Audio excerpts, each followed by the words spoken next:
What a life, eh, freak? 1 minute you're playing 21 and horse on the courts in Harlem, and the next moment you're in the showroom, configuring the gunmetal and graphite exterior of your luxury car and your iPad mini. Oh, I bet you get a crazy crowd when you drive that car around the block in the old neighborhood, huh? Yeah, I'm living the dream. Mad pandemonium. But folks from back around the way are real proud of me. Yeah, I hear you. Local kid makes good. You know, it kind of reminds me of when I took my tech stock public and I rang the New York Stock Exchange bell, and my mom's friends called her up and said, "Maggie, is that your son on Bloomberg News this morning ringing the bell?" And my mom says, "Yes, sirree, Bob, it was him." That was a great moment, freak. And you know, our lives are like a pearl necklace of great moments, all strung together with the finest silk thread of memories. And we have to be very careful how we cultivate those pearls and we thread that necklace. Does this meeting by any chance have to do with Vic Van Leer? I grew up in the burbs, freak. I wasn't poor, upper middle class, comfortable. My daddy worked as an accountant for one of the largest insurance firms in the country. Smart with his money. Mom didn't have to work. I went to boarding school. And my dad died of a heart attack when I was a freshman at MIT. I was a movie geek, wanted to be a civil engineer, but I made my fortune by becoming a hybrid of both those interests. My dad didn't want me to be an accountant. Oh, listen to this. My best friend was a guy named Isidore. Yeah, we called him Izzy. He was one of the smartest human beings I have ever met in my life. I mean, Izzy was taking second-year college calculus courses as a high school sophomore, right? Straight-A student, full ride to MIT. Izzy had the world at his fingertips. But he was always looking for trouble, and trouble found him. He ran with the wrong crowd. And when we got to MIT, he got this great job working for a financial consulting firm in Boston. But every weekend, he would fly to Vegas. You see, Izzy had a system for counting cards in Vegas that had the big casinos on the Strip. Oh, stymied. He would come back to MIT with suitcases filled with $200,000 in cold cash. What? Yeah. So your man Izzy was getting hit off like that? Like a fat rat in a cheddar cheese factory, freak. Okay, so what happened to this dude Izzy, because he's dope? No, not dope. Dead. After he'd been missing for 3 weeks, the Nevada State Police never found hide nor hair of Isidore. And our friendship took a hit when he asked me to hang out with him in Vegas, and I said I wouldn't do it because I knew he was on a dark and twisted path in his life. And yes, he was my dude. But no way was I gonna throw my life away trying to show my loyalty to a guy who really and truly didn't understand what loyalty was all about. So this meeting is about Vic. Correctamente. Okay, well, sir, Vic isn't Izzy. And why's that, freak? Well, for one thing, you and your dead friend Izzy didn't grow up poor. Me and Vic grew up in a neighborhood where we had to look over our shoulder every 2 seconds to make sure nobody was going to walk up on us and rob us. True. Izzy and I did not grow up in the hood. But we, like you, thankfully grew up in a 2-parent household. But even that wasn't enough for Izzy. He wasn't satisfied. He was always looking for a 5-alarm fire when he already had the warmth and comfort of a loving family. This is not about class warfare, freak. This is about the consequences of making bad choices and risking it all when you feel like you have nothing to lose. Vic is like a brother to me, sir. But you shouldn't be Brother Vic's keeper, freak. Would a brother go looking for trouble and put your career and your livelihood at risk by getting into fights at nightclubs and seedy after-hour joints and then scream to the media, "Yeah, it's all good, I'm an FOF, friendo freak. It's all misunderstanding. Y'all be haters, don't hate my game." I don't think a brother would do that to someone they really cared about, but a guy who looked at you like a meal ticket would. No. See, you don't understand Vic. Really? I don't understand. No.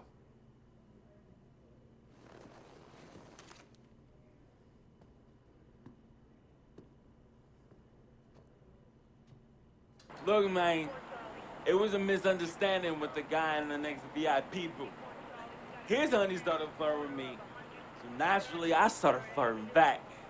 Next thing I know, Captain Cornball's off my grill piece beefing. Next thing he know, he got a 2-piece and a biscuit on his left eye. Hey, I don't know who hit him. And it damn sure wasn't me. Hey, Captain Cornball's mad because I'm an FOF, friend of freak. Hey, but check this out, though. He needs to train that hottie before he leave the house, though. Yo, he's hot as ain't loyal, man.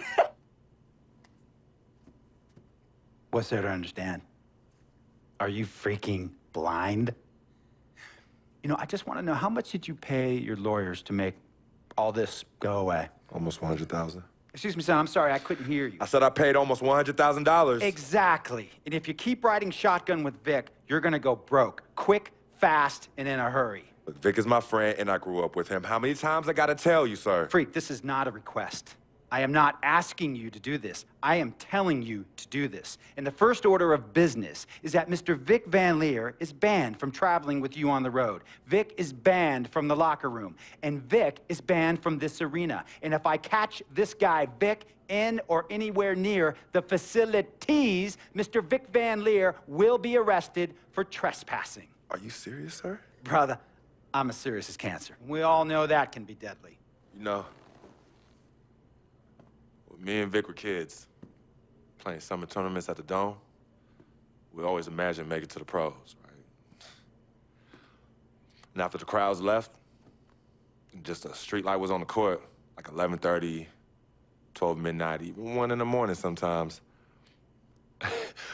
We used to practice player introductions, running on the court, giving dap, high-fiving the teammates. Vic, he would act as an announcer. You know, he would introduce me and announce my name on the loudspeaker, and the Jumbotron would flash my image like a little guy dressed in long shorts and a jersey. And now, fresh off his 3-game, 62-point scoring streak, the youngest player to ever do so in NBA history, Frequency Vibrations!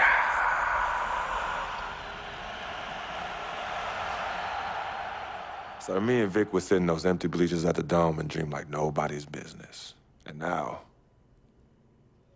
I'm living a dream. For real. And in so many ways, Vic was part of that. Please,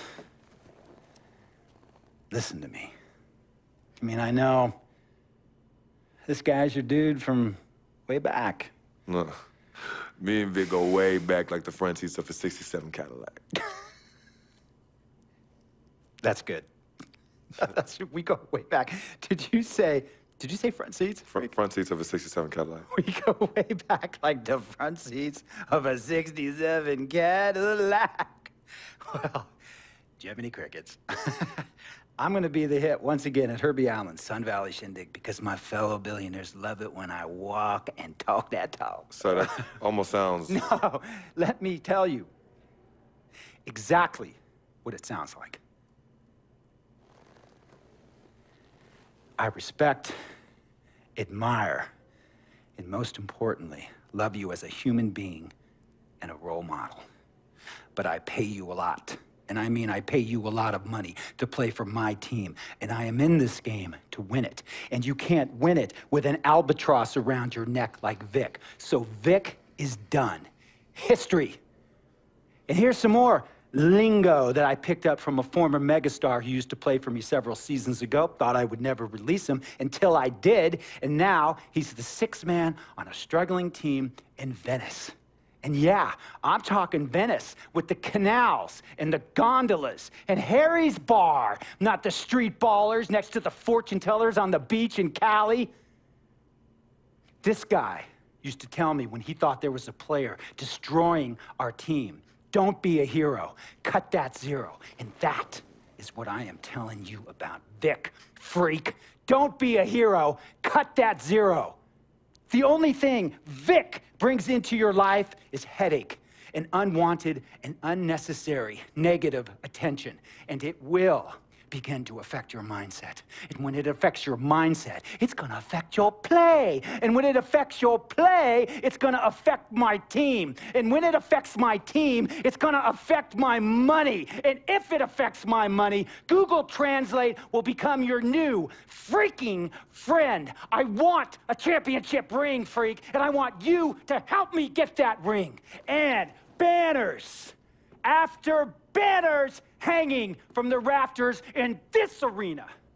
So, freak, hear me clearly and hear me good. V, G, Vic, gotta go!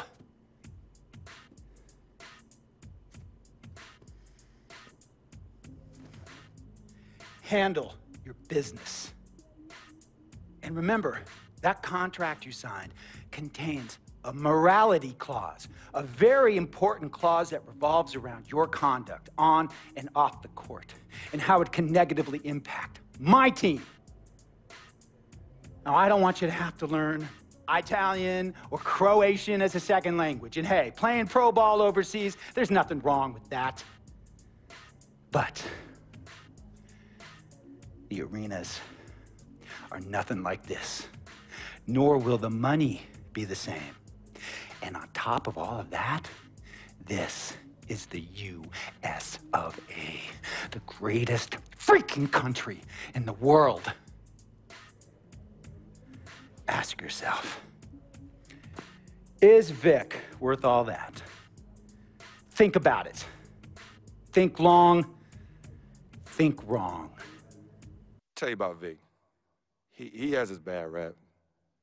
It's not, and I understand some of his judgments might shadow his actual character. He's not that at all. Man, Vic, let me tell you something. We actually, we have love for each other. We're brothers. Blood couldn't make us any closer at all. I mean, he has so much loyalty to me and to my family.